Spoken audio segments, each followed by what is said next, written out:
முதல்ல இருந்த சீலிங்கை ரைஸ் பண்ணிடுறாங்க. இந்தியாவில் டோட்டலா பார்த்தாக்கா 300 எம்ப்ளாயிஸ்க்கு மேல இருக்கின்ற ஃபேக்டரிகளோ இல்ல நிறுவனமோ ரொம்ப கம்மியா தான் இருக்கும். மினிமம் வேஜஸ்னு ஒன்று ஃபிக்ஸ் பண்றாங்க. அது இந்தியா முழுக்க எப்படி செட் ஆகும் அப்படின்றது இந்த சோஷியல் மீடியால பல விவாதிக்கக்கூடிய ஒரு கருத்தா இருக்கின்றது. ஒரு நாளைக்கு ஒரு 300 ரூபாய் கூலி, 500 ரூபாய் கூலி என்றது ஆல் ஓவர் இந்தியாவுக்கு. இதுக்கு குறைந்து நீங்கள் கொடுக்கக்கூடாது. முதலாளிகள் எந்த சட்டம் போட்டாலும் அதில் இருக்கின்ற லூப் ஹோல்ஸை தான் பார்த்துட்டு போவாங்க. ஏன்னா அவங்க பிஸ்னஸ் நடத்தணும். எந்த முதலாளியும் நீங்கள் போய் கேட்டிங்கனாலும் I am not running a charity trust அப்படின்னு தான் சொல்லுவாங்க. வணக்கம், நான் உங்கள் வழக்கறிஞர் நாராயணன். மத்திய அரசு இப்போ சமீபத்தில் ஏற்றின லேபர் கோட், தொழிலாளர் நல சட்டத்தில் ஏற்படுத்திய திருத்தங்கள், இதை பற்றி பல சோஷியல் மீடியாவில் நிறைய பேர் பேசிட்டு இருக்காங்க. இது சாதகமா பாதகமா அப்படின்னும் போது, எந்த ஒரு சட்டம் ஏற்றினாலும் அதில் சாதகங்களும் இருக்கும் பாதகங்களும் இருக்கும். இவங்க எதனால இந்த லேபர் கோட் அப்படிங்கிறத இன்ட்ரோடியூஸ் பண்றாங்கனாக்கா, பல சட்டங்கள் வெள்ளக்காரங்காலத்தில் பிரிட்டிஷ் பீரியட்ல இயற்றிய சட்டங்கள். பேமெண்ட் ஆஃப் வேஜஸ் ஆக்ட் அப்படிங்கிறது 1936 இயற்றியது. அதுக்கப்புறமா மினிமம் வேஜஸ் ஆக்ட் அப்படிங்கிறது 1948 சுதந்திரம் அடைந்ததற்கு அப்புறமா ஒரு இடத்துல ஏற்றுறாங்க. அப்போ இருந்த சுச்சுவேஷன் வேற, இப்போ இருக்க கரண்ட் சுச்சுவேஷன் வேற. அதே போல provident fund, ESI, gratuity, factories act 1947 ஏற்றாங்க. Factories act, standing orders act, அதுக்கப்புறமா இண்டஸ்ட்ரியல் டிஸ்பியூட் ஆக்ட், இந்த மாதிரி நிறைய ஆக்ட்ஸ்லாம் எல்லாமே 1947 48 இந்த ரேஞ்சிலே இருக்கிறதுனால பல இண்டஸ்ட்ரீஸ் அப்போ கிடையாது. ஃபார் எக்ஸாம்பிள் ஐடி இண்டஸ்ட்ரியே கிடையாது, கம்ப்யூட்டர் என்பதே கண்டுபிடிக்கப்படலை.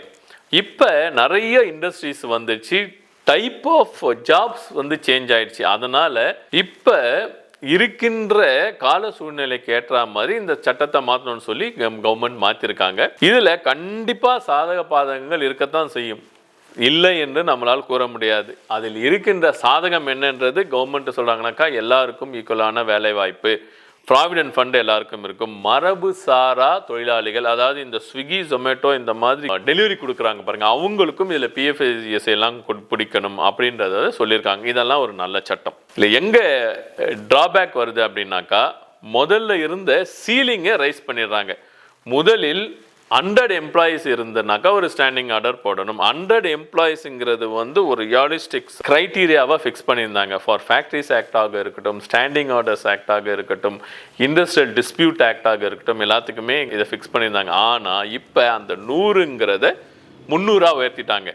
ஸோ இந்தியாவில் டோட்டலாக பார்த்தாக்கா 300 எம்ப்ளாயிஸ்க்கு மேலே இருக்கின்ற ஃபேக்ட்ரிகளோ இல்லை நிறுவனமோ ரொம்ப கம்மியாக தான் இருக்கும். 75% இருக்கின்ற இந்திய கம்பெனிகள் இல்லை இந்தியன் ஃபேக்ட்ரிஸில் லெஸ் தென் 100 பீப்புள், அதாவது லெஸ் தென் 300 பீப்புள் தான் இருப்பாங்க அப்படின்னு வச்சுக்கலாம். 300க்கும் குறைந்த எம்ப்ளாய்கள் இருக்கின்ற பொழுது அவங்களால இந்த சட்டத்தின் முழுமையை பெற முடியாது அப்படின்றது இந்த ட்ரேட் யூனியன்ஸோ இல்லை அந்த உழைப்பாளர்களும் சொல்லி கொண்டிருக்கிறார்கள். அதே மாதிரி இந்த ட்ரேட் யூனியன் ஆக்டில் டோட்டலாக ஒரு அபாலிஷன் இல்லை பேன் பண்ண மாதிரி கொடுத்துருங்க. முதல்ல 7 பேர் இருந்தாலே ஆரம்பிக்க முடியும்.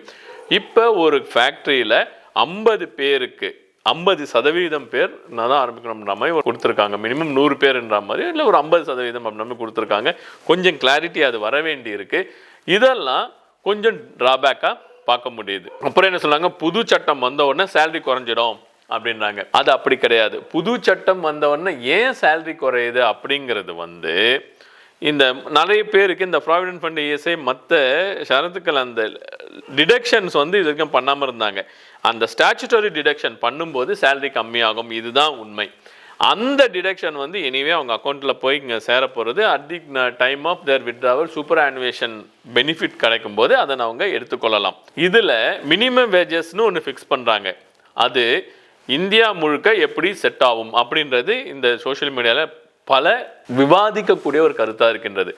மினிமம் வேஜஸ்ன்றது அவங்க என்ன சொல்கிறாங்கனாக்கா, நான் ஃபார் எக்ஸாம்பிள் சொல்கிறேனே, ஒரு நாளைக்கு ஒரு 300 ரூபாய் கூலி, 500 ரூபாய் கூலி என்றது ஆல் ஓவர் இந்தியாவுக்கு. இதுக்கு குறைந்து நீங்கள் கொடுக்கக்கூடாது. அதுக்கு மேலே ஸ்டேட் கவர்மெண்ட் சட்டம் ஏற்றிக்கொள்ளலாம்.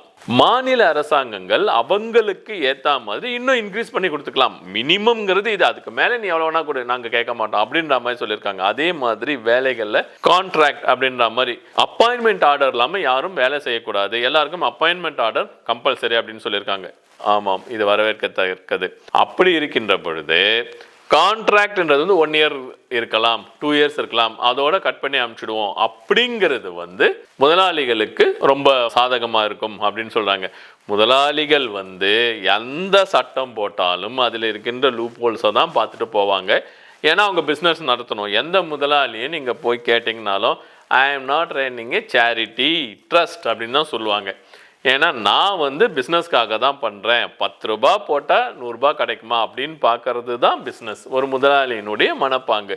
அந்த டைப்பில் எந்த சட்டம் போட்டாலும் அதில் இருக்க லூப் ஹோல்டை வச்சு அவங்க இது பண்ணுவாங்க. இப்போ தொழிலாளர்கள் இப்போ ஒரு பெரிய பெரிய கம்பெனி ஆகட்டும், ஒரு அசோக் லேலண்ட் ஆகட்டும், ஒரு என்ஃபீல்டு கம்பெனியாக இருக்கட்டும், இல்லை பழைய பிரபலமான பல நிறுவனங்களில் எம்ஆர்எஃப் கம்பெனி, இந்த மாதிரிலாம் நல்ல டயர் கம்பெனியில் இருக்கிறவங்கள பார்த்தீங்கன்னாக்கா டிவிஎஸ், இதெல்லாம் ஒரு 18 வயசில் போய் ஒரு ஃபிட்டராகவோ இல்லை ஒரு ஏதோ ஒரு ஜாபில் சேர்றவர் 58 வயசு வரைக்கும் அந்த கம்பெனியில் ஒரு ரிட்டையர் பண்ணுவார். அவருக்கு ஒரு சோஷியல் செக்யூரிட்டி இருக்கும். அப்பா இந்த கம்பெனியில் நம்ம வேலை செய்கிறோம், எனக்கு வந்து ரிட்டையர் ஆகும்போது எனக்கு இவ்வளோ பெனிஃபிட் இருக்குது, ஜாப் செக்யூரிட்டி இருக்குது அப்படின்னு சொல்லிட்டு ஒர்க் பண்ணிட்டு இருப்பார். இப்போ அந்த ஜாப் செக்யூரிட்டி இல்லை என்பது தொழிலாளர்களின் கருத்தாக இருக்கின்றது. கிராஜுவிட்டி, இதுக்கு முன்னாடி 5 வருஷம் இருந்தால் தான் அந்த கிராஜுவிட்டி எலிஜிபிள். இப்போ 1 வருஷம் இருந்தாலே கிராஜுவிட்டி எலிஜிபிள் அப்படின்னு சொல்கிறாங்க. இது நல்ல கருத்து தான். திரும்ப நம்ம இந்த இதுக்கு வரும், ஸ்விக்கி ஜொமேட்டோ அந்த மாதிரி இருக்கவங்களுக்கு பிஎஃப்ஏஎஸ்ஐ பிடிக்கணும் அப்படின்னு சொல்கிறாங்க.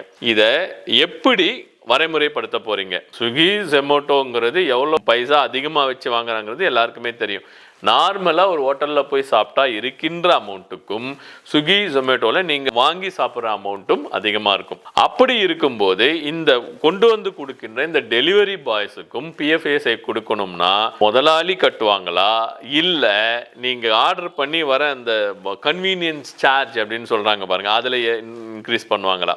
முதலாளிகள் எப்போவுமே எந்த லூப் ஹோல்ஸ் இருக்குன்னு பார்த்து அது உள்ளே பூந்து வரவங்க. அப்படி இருக்குன்ற போது இந்த பிஎஃப்இஎஸ்ஐ என்கின்ற அந்த பார்டனையும் பொருள் வாங்குகின்ற, உணவு வாங்குகின்ற மக்களின் தலையில் கட்டுவதற்கான சாத்தியக்கூறுகள் இருக்கின்றது அப்படின்னு சொல்லி ஒரு தரத்தார் சொல்கின்றார்கள். இதை அரசாங்கம் தான் இந்த மாதிரி ஆகாமல் இருப்பதற்கு ஒரு வழிமுறை கொண்டு வர வேண்டும்.